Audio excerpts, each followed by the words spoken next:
Today, we're diving into the dark side of those matching satin dresses and champagne toasts, how being a bridesmaid can be the final nail in a friendship's coffin. You've seen the smiling photos on Instagram, the tearful speeches, the perfectly choreographed dances, but behind those carefully filtered moments are a truth many women are afraid to admit, that sometimes wearing the dress is the moment you realize the friendship was already on life support. So what happens when the matching robe reveals that you're the odd one out, when you spent thousands of dollars and countless hours supporting someone who can't be bothered to ask you how your own life is going? Stay with us as we unpack the phenomenon of the bridesmaid breakup, that moment when you're standing in those heels holding a bouquet and suddenly seeing with perfect clarity that once those centerpieces are cleared away, this friendship is also over. Welcome to Wedding Hunter Bridesmaid, a podcast where real-life drama meets unfiltered advice. I'm Jen Glantz, the founder of Bridesmaid for Hire and the author of Finally the Bride. Every episode, a new caller will share their honest and raw dilemma on friendship, love, weddings, and so much more. An expert and I will give advice, and you can chime in too with what you think they should do. Will they listen? Well, we'll soon find out. And P.S., 1-800 Bridesmaid is a Love Stories by David's podcast. This episode is brought to you by Lovebird, the most elegant way for engaged couples to communicate with their wedding guests. Create a premium wedding website, send gorgeous digital save the dates and invitations, personalize thoughtful digital thank you cards, and manage every touch point in just one place. Learn more at lovebird.com. Joining me today is Claudia Joliti Wright, therapist and founder of Psychotherapy for Young Women, a group practice based in New York City. Welcome to the show, Claudia. Thank you. Thank you for having me. Yeah, thank you so much for being here. You know, being a bridesmaid can break a person. Yeah. I've seen it. I have felt it. What is it about supporting somebody in a big life moment that can shine a spotlight on friendship? I mean, there's a lot of factors, right? Weddings are such a high pressure events that, puts you in a very high stress position. And high stress in general will highlight underlying toxic dynamics. So stress makes everything worse. Yeah. So if there were already some toxic dynamics or dysfunctional dynamics in the friendship, stress will definitely highlight that. Will not create that. This is an important thing to note and differentiate. Stress will not create toxicity, but it will definitely highlight it. It will uncover it, or the potential of it. Why is that? It's because you're not acting like yourself. You can't think straight. Like, what about stress makes things come to the surface? Yeah, there's two elements of stress. There's the, physiological elements of stress, the cortisol, the adrenaline. You're in, high tension mode, survival mode. So it's harder to think with your frontal lobe. You're thinking more abstractly, more like calmly. But there's another stress that's more psychological that has to do with the relational pattern, the relational roles. Childhood wounds get triggered as well. This is not just your typical stress of I'm trying to get home and, it's peak hour in Times Square and it's so stressful. This has to do with relational stress, which it's a totally different kind of stress. So, for example, if you have childhood wounds of abandonment, of pleasing others, of fear of punishment, this specific type of dynamic, not just stressful situations, but weddings, would highlight that because it's almost like a repetition of a lot of those patterns, right? So there's a power imbalance. Yes. So you have the parent and the child, again, the repetition of that. You're expected to do so much. So as a child, you don't have a lot of power or saying. Same in this dynamic, the bride, it's her day. You don't know, whatever she says goes. And then she could get maybe controlling, entitled. I don't know, you feel like you're walking on eggshells. It's definitely one-sided. So because it resembles so much the, parent-child dynamic because of the power imbalance, this type of stressful situation, it has a potential of trigger intense responses that could lead to friendship breakup, for sure. Yeah, it's so weird. First of all, I never until this moment realized that I always knew that childhood trauma and other traumas we have in our life or other relationships we have in our life, they can affect romantic relationships, how we show up, how we react, how we communicate. I never realized that it can impact friendship because friendship's such a weird thing. There's no contract. There's no Right. here's what we're going to move through in our relationship. We're going to date. We're going to get engaged. It's kind of like we're hanging out forever. Yes. And that's a weird feeling. And I think that a lot of people get away with the hanging out forever, the brunches, the casualness of friendship until something big happens, important happens, whether good or bad. And being a bridesmaid is that moment. And what really strikes me a lot is you're right. This is one of the first times in a friendship where there is a bit of a power dynamic. Yeah. It's weird. You go from being on the same page, having fun, to now somebody telling you what to do. So when a person is in that power dynamic, whether it's for a wedding or maybe other types of life events, how can they manage their emotions? How can they speak up for themselves? Yes, you hit, the nail in the head with the relational contract of friendship. Anything that's relational involves a contract. The difference is that we don't have this clear contract with friendships. No. But friendships evolve just like any other relationship. Relationship with your roommate, with your boss, with your therapist, it evolves. It's just the nature of relationships. With romantic ones, you do have this almost like a script to follow, So you have milestones, very clearly, what do we have to do to get there? And if we are not getting there, that requires a conversation. Let's talk about expectations. But friends don't talk about expectations. No. And a lot of times in this context of brides and bridesmaids, they're inviting friends from childhood. Yeah. So children usually don't have these very adult conversations. And adults, like friends from college, also are not aware of this idea of friendship also as something that evolves and you nurture and you make it grow or not. So I forgot your question now. No, I just think if you're in that situation, whether it's a wedding or not a wedding, and you're with a person who the power dynamic has shifted, you're starting to feel anxiety for maybe the first time ever in the friendship. What do you do? What do you say?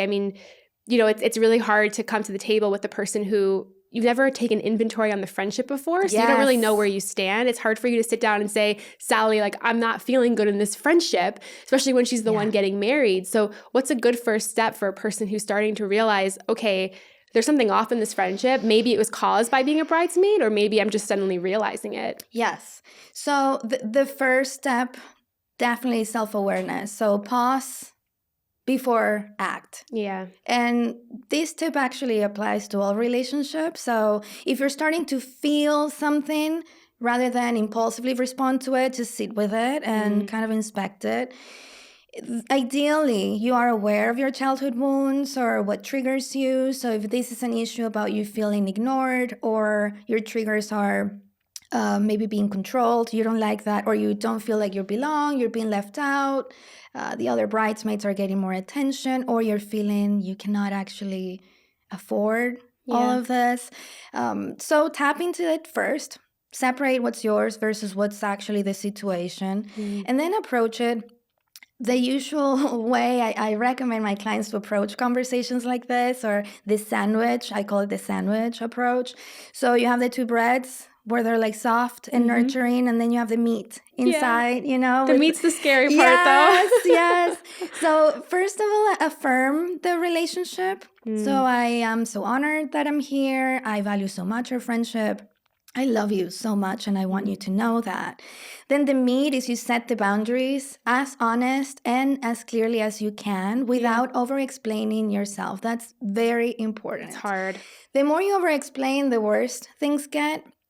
It could get more confusing. It could get out of context. So it would be something as simple as, I love you so much. I honor our friendship, and I'm so honored that I'm here with you.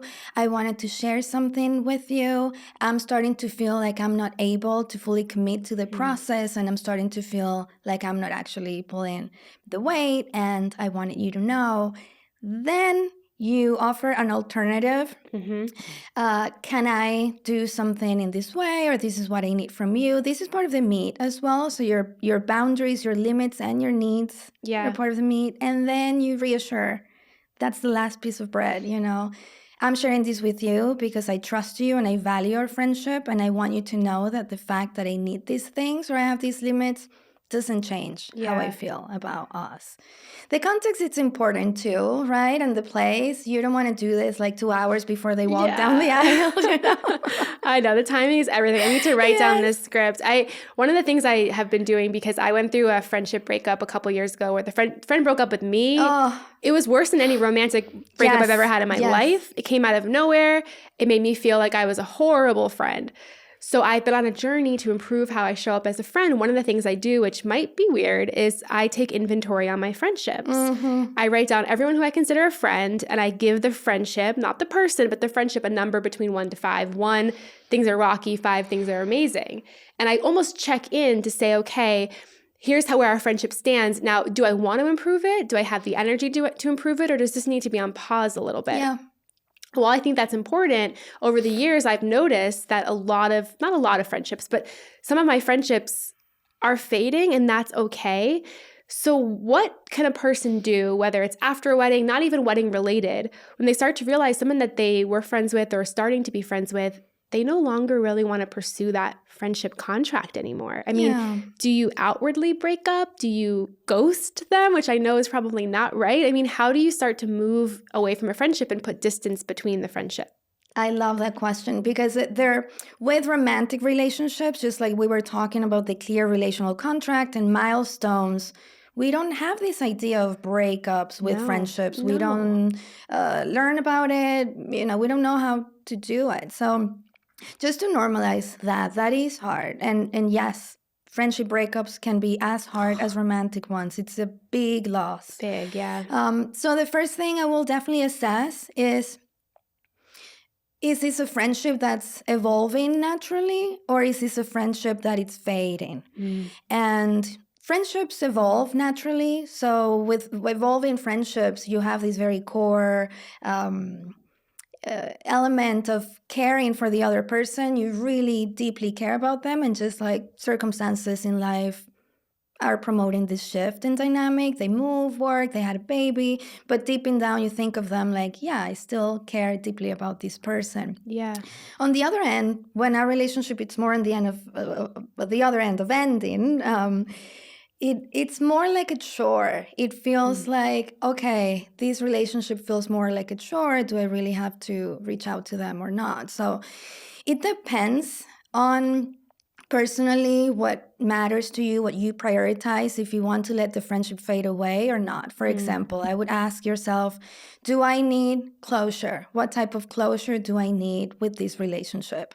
So if a conversation with this person will actually provide a lot of closure, a lot of healing, a lot of clarity, yeah, definitely I encourage you to do that. If on the other end, or on the other hand, you would think, oh no, this person is very reactive. I think this is going to trigger a lot of intensity, emotional intensity. I'm going to feel worse. Then fading, it's okay. You know, we have a lot of expectations about doing things right. And I think letting things just go and be, and it's okay. We don't have to fix and control everything. Yeah, I actually feel like the principles and rules we apply to romantic relationships don't always apply to friendships. Right.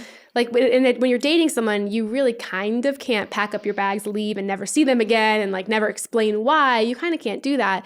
Also, with a romantic relationship, you're expected to be in that person's life pretty consistently every day. Right. But with a friendship, it can ebb and flow. You can have months where you don't talk to the person, and then years where you're so close. I mean, the dynamic is so different. And sometimes I try to apply those romantic principles to friendships, and you just realize it's too much. When I had a baby 2 years ago, a lot of my friendships, it got so hard to keep up with friendship. That's so normal. To text somebody back, even though I had time, felt impossible. And what I started to realize was there was friends I still cared about, but I couldn't be 24/7 with them. So I explained myself. I said, I love you. Texting is not happening for me. I will call you as soon as I can, I promise. Yeah. And what I found over the years is, we're not as close day to day, but I'm still hanging on, and I can feel that they're hanging on. And I feel like a lot of friendship is just tapping into the feelings between the people. Like, I feel like I'm showing up, and I do feel like they're showing up. That's good, right? So do you feel like for friendships to work, both people need to be on that same page of, I want this, I want this? Or can one person start to fade and one person say, okay, I'm going to act more to fix this on behalf of the friendship? That's a good question. And I'm thinking immediately of Brené Brown, one of my idols. She's You know, awesome. this idea of 50-50 relationships, it's a big distortion. Yeah. It's impossible. So sometimes I can give you 20% and you give the rest, and Yes. sometimes I give you more and less. I just had a baby. I only have 10% at the end of the day, and that means a heart emoji with no words. Yes. Once Means a- everything. It's like paragraphs of words in that one emoji, I swear. Yeah, or let's say the person is just in the middle of a divorce or Yeah. they're moving and it's very stressful. So the ability to tolerate the other person's evolving without you taking that personally, Yes. it's a essential trait of a healthy relationship. So yes, two people need to show up and invest for a relationship, romantic or friendship, to continue to work. We're holding and pulling these bonds. So Yeah. as soon as one of us lets go, it's no longer a bond. There's no love, there's no tension. So Yeah. you can love a lot the other person, but if you're not showing up, and then if you're not showing up, there's no tension in the bond, and then the bond kind of disappears or fades away. That doesn't mean you can return to it. Yeah. And then showing up, it's very subjective. So I would definitely, this is something that we do with romantic relationships that we don't do with friendships. Talk about, what are your expectations? What's your love language? How do you show up for other people that you love? How do you need people to show up for you? But Yeah. those conversations are needed too in friendships. So yes, conclusion, we both need to give something because healthy relationships are reciprocal, but we also need to be able to tolerate and be flexible of how the relationship is evolving. And when sometimes we don't have that 50%, we just have 5 or 2. Yeah. No, I think that's so important to remember because friendship is delicate. It's complicated. Yeah. We don't think about it. We just get ourselves into these bonds with people and they grow, grow, grow. And then maybe if we're lucky enough or if we're unlucky enough, a big life event happens and there's a spotlight that's on the relationship. But before we get into the caller today, I want to share a secret because I feel like for us to listen to a secret, we should share a secret. That's fair. That's so fair. Always so hard for me because these secrets are things I have never really told people. So I'll go first. Today's secret is that I have been a bridesmaid over a dozen times for my own friends, especially in my 20s. And I was thinking about it. I am no longer friends with any of the people, any of them that made me a bridesmaid. Yeah. And I was thinking about that and I thought to myself, what kind of I'm a monster. Like, what kind of person am I that I'm not even friends with any of these people anymore? Yeah. Does that make me a bad person? Or can I defend myself and say that these people are all lovely and I had love for them, but our lives drastically changed and some of them asked me to be a bridesmaid because they wanted me to be a bridesmaid, not because our friendship was sparking. Yes. Am I a bad person? No. I feel like admitting that is so horrible because everyone's like, when they're older, they're like, I'm still best friends with everyone I was a bridesmaid for. That's a big distortion of friendship. The history is not as important as how you feel in this moment with that person. And that's a major distortion about friendships. Oh, we've been together for 15 years. Same with romantic. Oh my God, we've been together for 20 years. I cannot break up with them. So what you're describing, it's actually quite normal. So that is the common denominator of friendships. In our 20s, we're just barely developing a sense of self and identity, even though, we can drink and we can now, plus 18 years and all that, we can vote.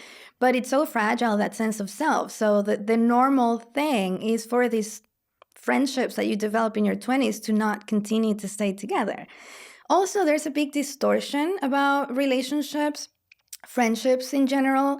Almost the society message is you're more valuable if you're able to keep these friendships along, throughout your life. And that is not true. Actually, it's more valuable to be able to discern which of these friendships are healthy, which ones align with my lifestyle, my values now. So that it's actually quite common. I appreciate that because I've always felt bad about myself because I don't have a lot of friends from childhood or growing up. I've grown apart from them. I mean, Right.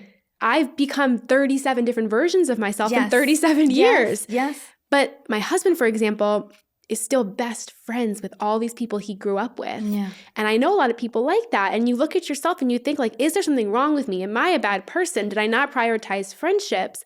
But then I also really do think like, you grew apart from people, and maybe I'm not one to just hold on to everything. I'm not a hoarder in any aspect of my life. So, and maybe that's okay. Yes, that's okay. But I won't lie and say that I'm so self-conscious about that. And sometimes I really do think like, what did I do wrong? So it's good to hear that. You didn't Thank do you. anything wrong. It's so normal. Okay. It's actually best to honor your needs and your limits and how you're evolving rather than holding on to something because you're supposed to out of obligation.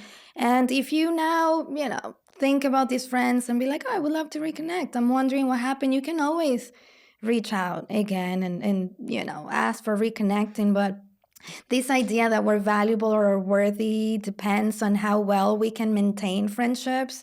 That's just absurd. It's validating to hear because people do judge you based on like, I know when people are dating, they're like, well, does that person have friends from childhood? Because that's like a good sign. So thank you. That's my secret. Okay, I'll let you go. My secret is very similar to yours, which is why I was laughing. Oh my God. I got married at 28 for the first time. And I've been married just twice, just for the record. I guess that's another secret. And I had 5 bridesmaids, and I'm only friends with one of them. And wait, how many years has it been since that wedding? I got married at, well, now you're going to guess my age. How do I go? Trying to do math.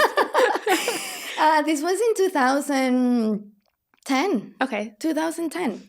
And that friend that remains my friend to this point, she lives in another country and everything, and she remains my friend. She kept telling me, there's something weird about these other people. There's a weird dynamic going on.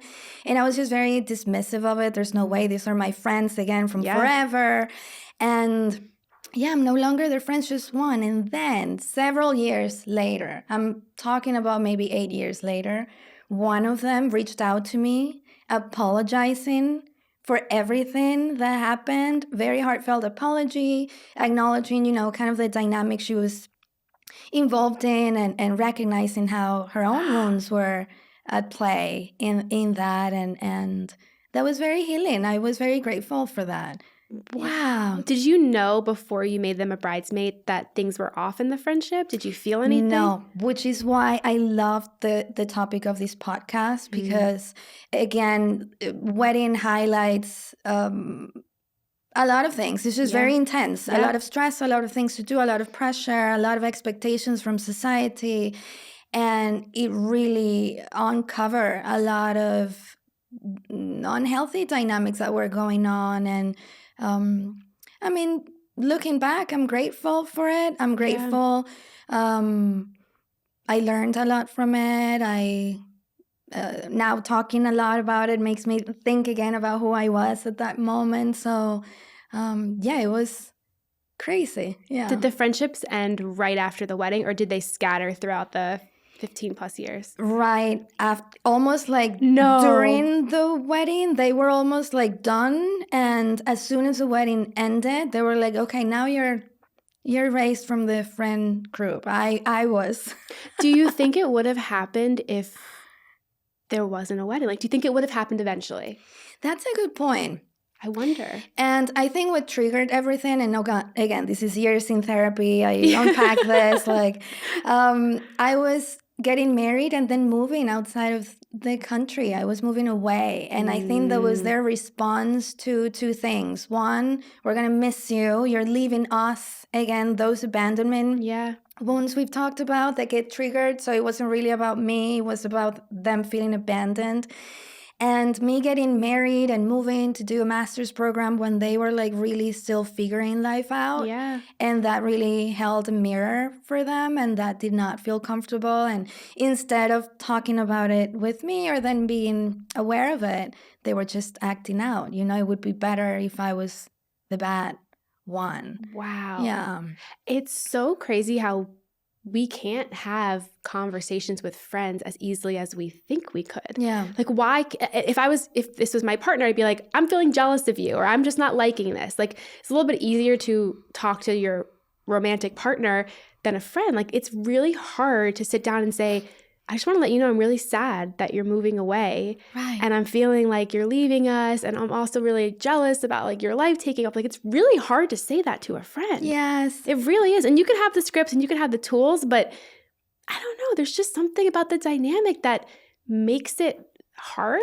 Yes. And I definitely wish, like, one of the lessons, I guess, from this podcast or thinking about this episode is to rethink friendships. Yeah. And put them in a different category. It is a place where we get to be vulnerable, where we get to be authentic, when we get to set limits and share our expectations. So either you have a friend now that you've been friends with from 15 years, definitely encourage you to do that. Or if you're starting new friendships, which we do in our 30s, 40s, 50s, like we're always making friends if we're open to connecting, to start with that conversation. How do you show up? Yeah. What hurts you? You know, if I say something that hurts you or upsets you, I want you to know you can tell me. Yeah. Yeah. I know. I always feel like I'm so scared in friendships because I'm scared of losing the friends because I guess, childhood problems, right? Yes. But I also have lost a best friend before, so I've been through it, and it's not the end of the world.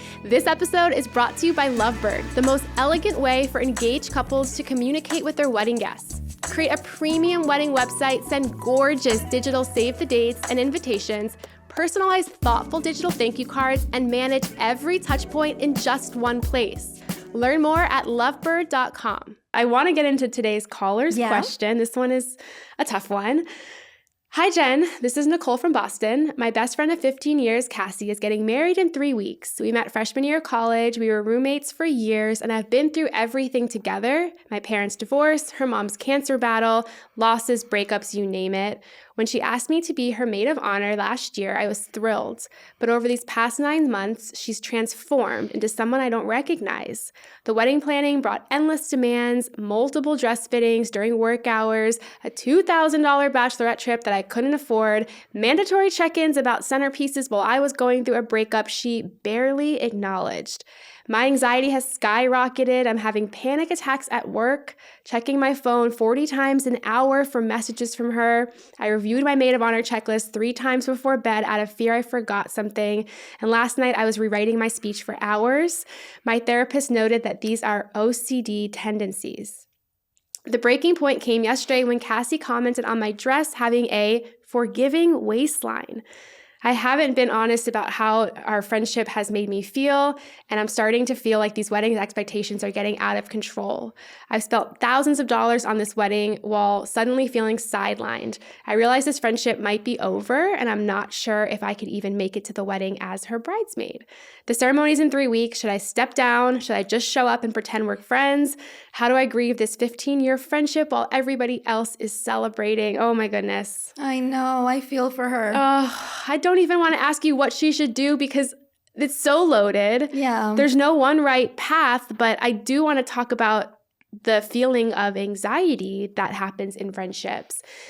How do you know you're starting to feel that, whether it's wedding related or not? How do you know, okay, a friendship's not making me feel good anymore? What are some signs of that? What are some things that we can look at to know that this is really causing you pain? Yeah.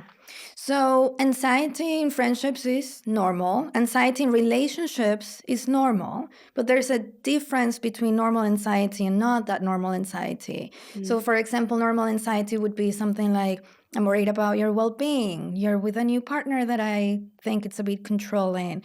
Or I'm a little anxious about having a confrontation with you about some conflict that we had. Or I'm nervous about telling you about my limits and my needs. Not normal anxiety is when this becomes a pattern. So in psychology, we have this very clear distinction between episodes and patterns. So if you had one episode of anxiety, oh my God, I'm anxious about having this conversation, but for the most part, I feel secure with you. That's normal anxiety. If the pattern is that almost every time I interact with you, I feel used, unseen, dismissed, guilty, drained, you name it, then that is not normal anxiety. The other thing here about anxiety, not to make this podcast about mental health, and I can go forever. I feel like especially with friendships, we kind of need to. Yes. Because again, the relational arena triggers a lot of unconscious dynamics. So that's why I want to be very specific about normal anxiety versus not normal. Yeah. Especially in this context when the expectation, and especially society's expectation, is for bridesmaids to just disappear and put up with anything, and that will make them a good bridesmaid. Yes. That makes it more complicated. But when we're thinking of anxiety and you're trying to assess, is this normal or not? Pattern versus episode, but also intensity and frequency. How intense is this anxiety? This caller's anxiety is up the roof. Yeah. So she's checking the checklist. She's, oh my God, rewriting the thing. Panic attacks, that's a high level intensity. Frequency, how many times a day she's feeling, how many times a week. So yes, this definitely qualifies as not normal anxiety. And you mentioned something about signs. A very important, I cannot address this enough, is to focus first on how you feel after you interact with them, rather than what it should look like. How do I feel? But some also typical signs based on how you feel are chronic one-sidedness. Is this always about you? Am I making most of the effort all the time? I'm the one who goes to your part of town. Another classic sign would be kind of a guilt-tripping aspect. I feel obligated to call you, obligated to respond, obligated to go to you rather than actually authentically enjoying my time with you. Walking on eggshells. Do I feel like I'm walking on eggshells around you? Am I afraid of your reaction, of you exploding on me? And a very common one, I think, it's when you feel what we call a stabilizing object rather than a human. Is this friend calling me every time she's crying? I'm her therapist. Oh my God, this happened to me, and I'm always a helper, rather than this feeling more reciprocal. So those are signs to look, not just in this context for sure, but in friendships. I think also that I know I'm the kind of person that I take on that role with a lot of people, where I'm the one that asks them a million questions. I don't let them ask me a lot of questions. I don't let them let me open up. I am an expert at putting up that wall so that I make it all about you. And then if you ask me about me, I shut down, and I have those moments where I'm having a really bad day and I think to myself, I have nobody to call right now. But yet I am somebody with so many really good friends. Right. So I don't want to play devil's advocate, but what if you're sitting here listening thinking, yeah, I do have a lot of tricky dynamics in these friendships, but maybe partially it's my fault. How do I not test these friendships, but how do I see who really is there for me if I'm having a bad day? Because it's really hard if you're that friend in the group that never opens up to suddenly pick up the phone and say, my entire life is falling apart, help. Yes. Shocking. Yes. Then that's a very good point. Then you are collaborating to the dysfunctional dynamic. Yes. Guilty of that. Yes. Guilty of that. And there's a reason for that. Opening up growing up wasn't safe, and you learned that you look better if you're just quiet and pretty, and that's it. And so we are what we know. This is a formula of therapy as well. So if you learned that it's safer in relationships to just hide and put up that wall, you would do that in friendships. So if you call them and ask for help and they're like, no, what are you talking about? Or they're not responding, it could be, yes, that it's one-sided and they're selfish and self-centered, but it could also be they're just not used to that. 1,000%. The relational contract, once again, the relational contract, unspoken, unconscious one says, you're the one who gives me help, and you actually enjoy that because it protects you from being vulnerable. And then I'm the one who receives it. Yeah. The other thing is, I feel like people might be listening thinking everything you just described too previously. They might be thinking, okay, all of my friendships are a little bit dysfunctional. Yeah. Maybe they've never had a safe friendship because they don't know what that feels like. So if they're starting to look at their friendships and thinking, oh my God, like a lot of my friendships are dysfunctional, but I've kind of put up with it. Is that a reason to continue putting up with it, or should it be a wake-up call? That's a good question, and it depends.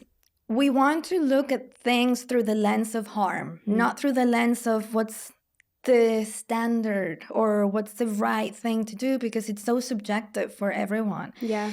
Maybe breaking up, you only have 2 friends that are somewhat dysfunctional, but those are the only support lines that you have, and you're going through a divorce and moving across the country, I don't know, then yeah, the harm of breaking up with those friends will be very high. You will end up with no friends. Yeah. So what about the invitation, I think, and it's easy for me as a therapist who's been in therapy for so many years to say this, but rather than thinking about staying or leaving, can we open room for repair? Can we open room to invite the other friend to rewrite the contract, to change things, to communicate what is it that we need from them if that changed, and our new limits, and wait and see what's their response. Yeah. Because yes, that will probably give us more clarity than just the information that we have so far.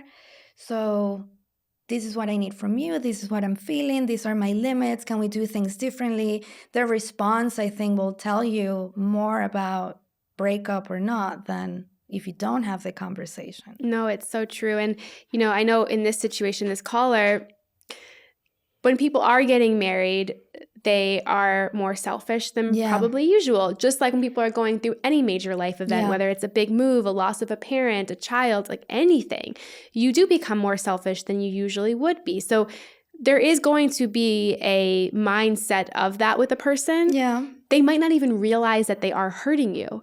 In this situation, this person is being hurt so deeply that they are feeling all of these different changes with anxiety, panic attacks, OCD symptoms, like all of these things. What is this person supposed to do? I mean, I know the smart thing would be to have a conversation, but this seems more traumatic. Yes. And then again, it's not always about the smarter thing. It's about the thing that will be protective, that will reduce harm. And sometimes they align and sometimes they don't, And in weddings, not only, yes, people who are going through like a life event, like in general, are more prone to be selfish. But I think that the specific tricky aspect of weddings is that it's actually rewarded. Like you have permission. It's your day. It's your day. Yeah. So you get to be extra selfish and extra, controlling as much as you want. So with this caller, there's definitely an intense level of anxiety. This is already reaching anxiety disorder level. Yeah. And rather than should I stay or should I go, I would think about the harm. And I will have a conversation with myself about, one, do I want to keep this friendship after this? How would I feel if I end this friendship 3 weeks before it happens? Will the resentment or the guilt would be worse than just pushing 3 more weeks? How can I protect myself for these 3 weeks? If Cassie, I think was her name, was my client, I would be like, okay, let's evaluate the situation. Just like you have an inventory of friends from 1 to 5, how harmful this is, how harmful it would be if you quit now. You're still in debt. How important that is to you, or no, you actually feel like if I see her again, I'm going to have a panic attack. Which is serious. I mean, panic attacks are not like little things. Your whole body is kind of shutting down. 100%. So I would definitely go into let's protect you mode. Yeah. And also talk about the underlying thing happening here for this caller. Yes, there's a high demand, high stress. You're giving so much and receiving so little. But I think there's also this internal tension of anticipating the end of this friendship. Yeah. And also what we call this dissonance or two opposite forces like battling inside of you. Because on one hand, she's needed. We need you to be the bridesmaids. We need you to be here and pay and blah, blah, blah. And on the other hand, she's been sidelined and kind of kicked out of the clique. And that presence of mutual forces it's a big source of anxiety in general. So I would address that. I will talk about that, and maybe becoming aware of that will feel okay, better. I want to do this for myself. It's important for me to finish things that I start. If that's important to you, then okay, let's go ahead. And how are we going to protect you in these 3 months? So rather than, again, should I stay or should I go? I think the how, it's important. How do I stay if I stay? How do I go if I go? I love that. And I also think in these situations, if you were an outsider and you hear this, you would say, go, end the friendship, get out of the wedding. And I've seen that. People do that all of the time. So if you do choose to go the route of saying, okay, you know what? This friendship is breaking me down physically, emotionally, to the point where you're getting sick, really, really sick. That kind of trauma could linger for such a long time. If you were to go, it would be weird and it would sting for other people for a while, but eventually people would forget about it. 100%. And everything will be okay. And let me tell you, I have seen it many times before. It's okay. Oh, it's okay. Yes. If you go the other route and you stay, that is also okay. Yeah. Nobody is judging you. It's a choice that you're gonna make on your own. When the wedding is over, fine, you leave the friendship. So it's important to know that either route you go is probably going to be hard. Yes. There's no easy route here, right? There's no middle route that's this is going to feel amazing. Exactly. Right? Exactly. But definitely we can invest our energy into becoming aware of what's going on and how to increase our sources of protection. How can we reduce the harm? Yeah. You're reminding me of another idol of mine, Glennon Doyle. Oh, she's great. I love her. She has this quote. I'm going to maybe say it wrong, but it's something like, if you have a choice of disappointing yourself or disappointing others, it's your duty to disappoint others every time. So hard to do. If you're a people pleaser, that is like a nightmare. Yes. But again, either way, you're going through harm, either the grief before or after. So the grieving element will not disappear, will not be removed. And the treating of the anxiety either, Yeah. It's both. No, there's no, I love that. And I think we could all work on disappointing others more than ourselves, which is just so hard. Yes. This was great. Hopefully Cassie has the answer she needs. Before we go, I want to ask you for one tip for a person who might be listening, thinking, I'm dealing with a friendship that feels like it's going away, it's fading, but that person needs me in their life right now. Yeah. How do they determine whether, and I know we talked about this, but what tools can they do to determine how much they show up for them? Yes, definitely main thing, check in with you first. Mm-hmm. The pause and think before acting. Yeah. If you're aware of your wounds or your relational tendencies, let's call it, so it's not so, pathology oriented, right? Think about that. Why is it so scary? I am a people pleaser. I'm tending to do this. So pause and think and check in with your internal indicators, kind of your tank. How much percentage do I have to give before I say yes? Yeah. We're very quick to give for a lot of reasons. It's the expectation. I'm afraid of losing what we call lovability. I'm going to lose their love. This is what expected of me. I'm afraid of their punishment, all the things we've talked about. So I would pause and think, check in. How important is this friendship to you? How much do you have to invest? How do you feel when you're around them? And then based on those answers, then you come up with how much you can give and how. Because again, it's not about do I give or do I not, but how much, how, in which way I show up, that it's not promoting self-abandonment. Yeah. I love that. Friendship is complicated, but I think to be a good friend, I'm learning this, you have to really understand yourself first. And you have to also understand what you want in friendship too. Yeah. So thank you, Claudia, so much. Where can people find out more about you? Yes, thank you. This was lovely. Yay. Well, they can find me on psychotherapyforyoungwomen.com and our Instagram as well. Type Psychotherapy for Young Women. We're right there. We would love to hear from them. If you want to be a client or not, we just love talking to young women and couples. Yeah, your Instagram's awesome. The graphics are amazing. I love following you. My husband did all of that. Yay, give him a shout out. Yes, shout out. Thank you so much for coming on the show today. Yes, thank you. Thank you. This episode is brought to you by Lovebird, the most elegant way for engaged couples to communicate with their wedding guests. create a premium wedding website, send gorgeous digital save the dates and invitations, personalize thoughtful digital thank you cards, and manage every touch point in just one place. Learn more at lovebird.com.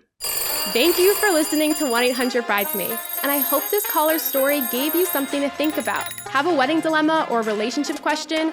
Submit your story on 1-800-Bridesmaid.com. Find more 1-800-Bridesmaid episodes wherever you get your podcasts, and watch the full episodes on YouTube. For behind-the-scenes content and daily advice, follow Bridesmaid for Hire and Love Stories by Davids on Instagram and TikTok.